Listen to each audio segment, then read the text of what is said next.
සංගීතයෙන් ඔහුගෙන් මරලා හරි ඔහුගෙන් අහගන්න මම කොහොමද මගේ අනුපාඩු හදලා දෙන්න කියලා. මම හිතන්නේ ඒක තමයි අවශ්‍ය. ඔබගේ අදිෂ්ඨානය කරා ඔබගේ විෂන් එක කරා යන්න ඕන හිමිෂ. මොකද තාත්තා ලොකු බලාපොරොත්තුවකින් ඔබ වේදිකාව උඩට තිබ්බේ. ඒ බලාපොරොත්තුව කඩ කරන්න එපා. Thank you, miss.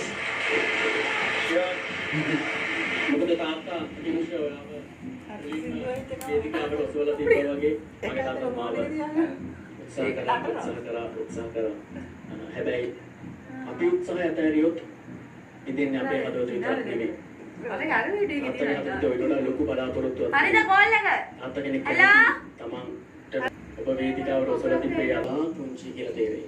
ඉතින් ඒ ගමන යන්න සුබ පතනවා. God bless you. The phone cover කෙනෙක් කෙනා බාන්න මේක